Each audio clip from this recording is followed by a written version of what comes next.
आज का हमारा विषय है रामायण, महाभारत और इसके बीच में आपसी संबंध। ये आप लोगों को दिखाने के लिए रामचरितमानस अब और इसके बाद ये है श्रीमद् वाल्मीकि रामायण और ये है महाभारत। महाभारत ग्रंथ की अध्ययन करके ही आपको जो कुछ बता रहा हूँ वो सब कुछ बता रहा हूँ। तो ये रामायण महाभारत आदि ग्रंथों में जो कहानियाँ हैं, रामायण में रामचंद्र जी के नेतृत्व में कहानी है, महाभारत में कृष्ण जी के नेतृत्व में कहानी है। लेकिन ये कहानियाँ क्या एक ही कहानी की को सार तत्व में बताती हैं अथवा अलग अलग बताती हैं?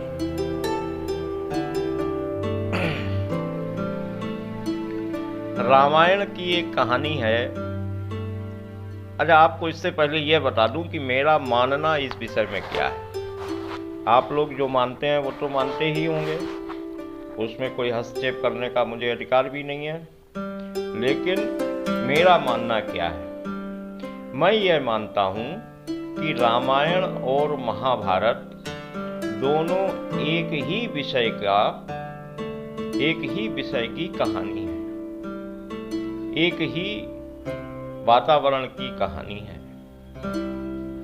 एक ही क्रियाओं की कहानी है।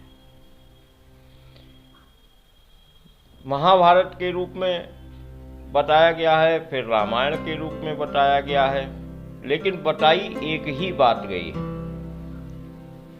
और वो है वेद, वो है पुराण। पुराण को और वेद को एक व्यक्ति के केंद्र में रखते हुए जो पूरी कहानी बताई गई है वह है रामायण और महाभारत।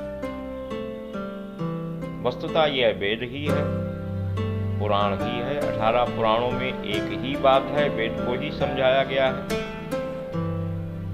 अब रामायण और महाभारत में आप लोग देखिए कि यदि ये अलग अलग कहानियां हैं तो इनमें एक रूपता कहां से आ सकती है? आपको दो वृत्तांत आज बताऊंगा।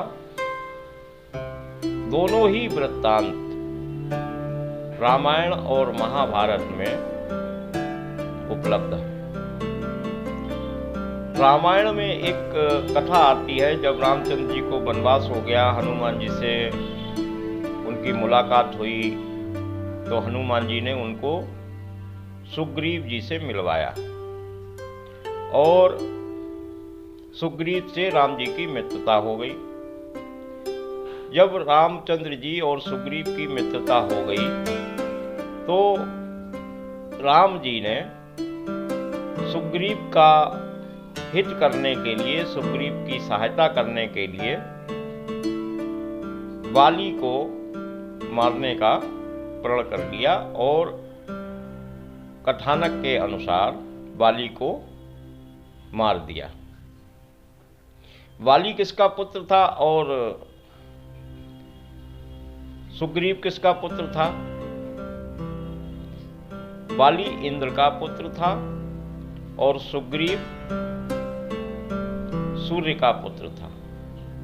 ये दोनों ही लोग, दोनों ही वाली और सुग्रीव, इन दोनों का ही जन्म राम की सहायता के लिए ही हुआ था।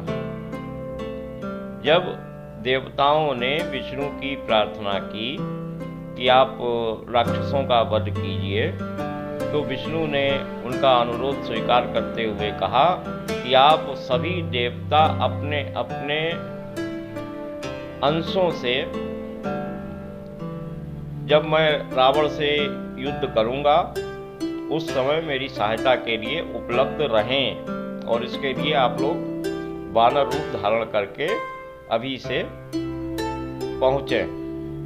तो उसी क्रम में इंद्र का पुत्र था वाली और सूर्य का पुत्र था सुग्रीव। लेकिन जिसका जन्म ही राम की सहायता करने के लिए हुआ था, राम ने उसी को मरवा दिया। और किससे लड़ाई में मरवा दिया? सूर्य पुत्र से ही। स्वयं तो पीछे खड़े रहे। अब आपको महाभारत का एक वृत्तांत बताता हूं। महाभारत में इसी प्रकार सूर्य और इंद्र के पुत्रों में से दो लोग थे। एक का नाम था अर्जुन और एक का नाम था कर्ण। कर्ण जो थे वो सूर्य पुत्र हुए और इंद्र पुत्र का नाम था कर्ण। युद्ध में जब कृष्ण जी के नेतृत्व में अर्जुन ने कर्ण को मारने में असमर्थता प्रकट की, तो कृष्ण ने चक्र भी धारण किया था एक बार, वो तो दूसरी कथा है।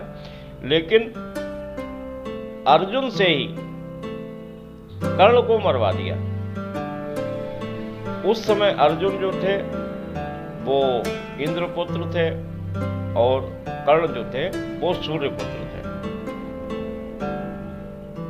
और ये कृष्ण के नेतृत्व में हो रहा था और वो राम के नेतृत्व में हो रहा था। तो क्या आपको लगता है कि ये दो कहानियां हैं? वृत्तांत तो एक ही है। इसका क्या आशय है कि इसके पीछे कोई एक कहानी है जो समझाने के लिए रामायण का आश्रय लिया गया और महाभारत का भी आश्रय लिया गया। और वो कहानी है मरुतों की। मरुत जो थे वो उत्पन्न हुए कश्यप और दिति से। और दिति ने आशीर्वाद प्राप्त किया था कि मुझे इंद्र से अधिक बलवान चाहिए, और जो भी इंद्र से अधिक बलवान हो जाता है वह राक्षस रूप हो जाता है, चाहे वह कश्यप का ही पुत्र हो जिसकी संतानें हम सब हैं। लेकिन यदि कोई बहुत अधिक बलवान होगा, अच्छा इन दोनों में मृत्यु किसकी हुई? वाली और सुग्रीव में से ज्यादा बलवान कौन था? वाली था। और कर्ण और अर्जुन में से ज्यादा बलवान कौन था? कर्ण था। तो जो अधिक बलवान होता है उसको मरना पड़ता है, क्योंकि उससे आगे की प्रजा को समस्याएं उत्पन्न होने का साधन बनता है। जो भी अधिक बलवान होगा वह राक्षसी प्रवृत्ति का माना जाता है। कोई भी हो, चाहे वह देवपुत्र हो चाहे वह राक्षस पुत्र हो।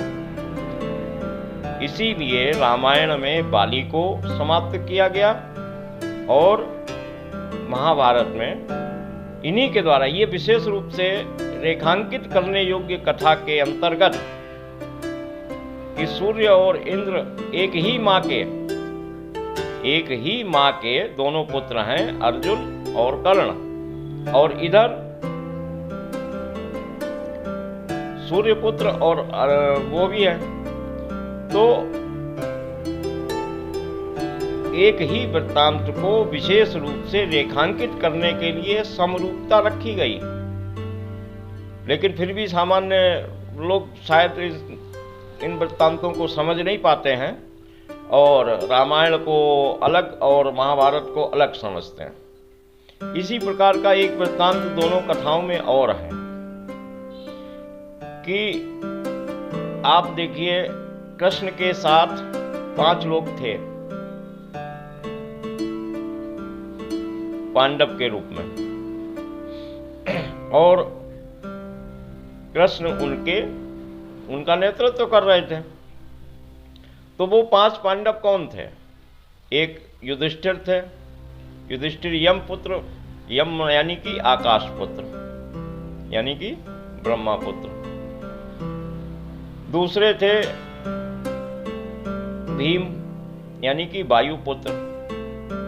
तीसरे थे अर्जुन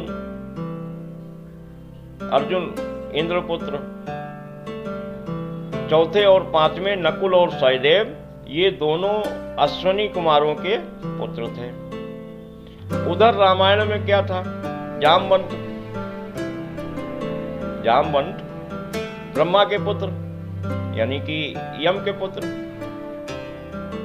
उसके बाद हनुमान जी वायु के पुत्र। उसके बाद नल, नील और ये सभी लोग सभी देवताओं के पुत्र थे। तो एक तरफ वहां 5 पांडव 5 तत्वों के रूप में, और यहाँ देवताओं के पुत्र उनकी सहायता लेकर ये युद्ध कर रहे हैं। तो युद्ध तो एक ही है जो कहीं और हुआ है पहले भी, और उसी युद्ध को समझाने के लिए रामायण का भी सहारा लिया गया और महाभारत का भी सहारा लिया गया।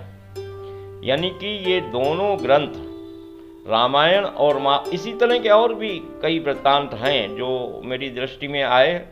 मैं अपने आप को बहुत बड़ा विद्वान नहीं समझता, मैं केवल एक शोध छात्र होने के, विशेष रूप से वेदों पर शोध करते करते ये एक तरीके से वीडियो बनाने के लिए रॉ मटेरियल मिल जाता है तो आप लोगों के समक्ष प्रस्तुत कर देता हूँ, वरना मेरा विषय तो वेदों का शोध करना है।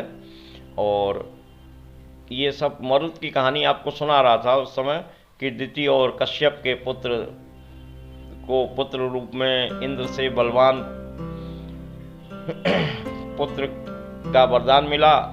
दिति गर्भवती हुई तो इंद्र ने उस अधिक बलवान उत्पन्न होने वाले गर्भ के पहले 7 टुकड़े किए और उन 7 के 7 टुकड़े किए। तो इस तरीके से 49 यानी कि 49 टुकड़े करके जब वो अस्तित्व में आए, जब वो प्रकट हुए, जब वो जन्म लिए, तो वो 49 मरुत के रूप में जन्म लिए। लेकिन वर्तमान विद्वान उन मरुतों को वायु के समान समझते हैं, जबकि ऐसा नहीं है। मरुत का मतलब वायु नहीं होता, मरुत का मतलब होता है सौर वायु।